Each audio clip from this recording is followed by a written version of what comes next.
Để chưa? Cho học trực tiếp thì sờ vào. Cho học trực tiếp. Vai. Đôi vai này đưa em đi hết cuộc đời đấy. Làm thế. Bên kia nữa. Ai bên cứng nó vững chắc. Còn chỗ để chỗ nào mềm nhất trên người cô dâu?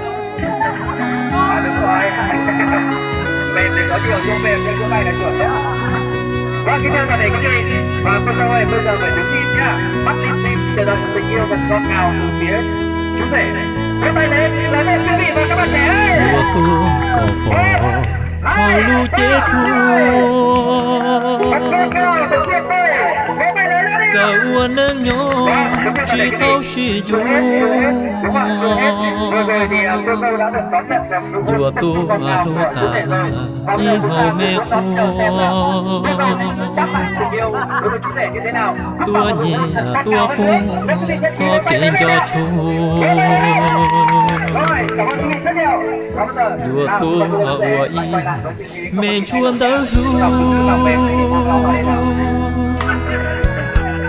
ta kênh gông trâu đời có thiết cũ tiền nó chỉ tao có ua cụ do trong mùa to sầu đời trong thu buồn gâu buồn trời chỉ nuôi chỉ tao sầu nè thế ta chu thu do trong mùa tháng thảo nhỏ buồn giá ta thảo lo đời cụ thea có sẽ đi cha nuôi thương chụp đi đùa cho thơ thiên ngu ra cho chú nghĩa tí bao chia mù to cụ bể kế mù thơ thiên cụ đó có mù nâng tia chia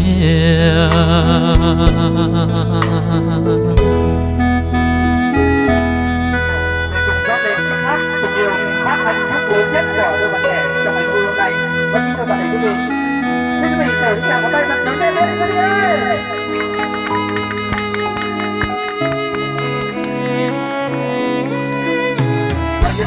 Quý vị, như chúng ta đã biết, rượu thì như là nước và mật ngọt, nước để cho các bạn trẻ luôn luôn được tươi thật và mật ngọt để phê điểm cho hương vị cuộc sống của các bạn trẻ chúng ta đến mãi mãi. buồn gâu buồn trầu chỉ lưu chỉ tao sầu nè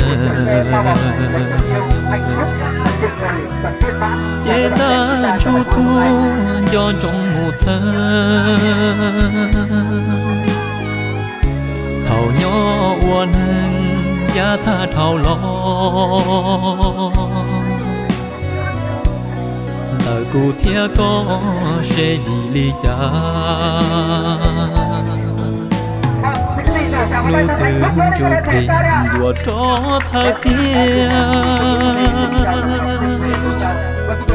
ngu ra cho chú nghĩa tí bao chia mù to cụ bể kế mù thơ thiên cụ đó có mù nâng tia chia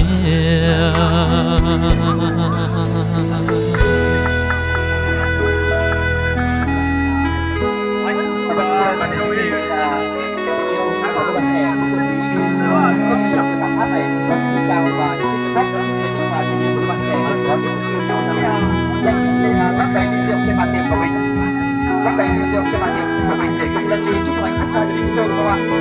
Vâng, mời quý vị cùng với cô dâu đi tiệc hát vọng đầu tiên của mù to cụ bể kế mù thơ thiên cụ đó có mù nâng tia chia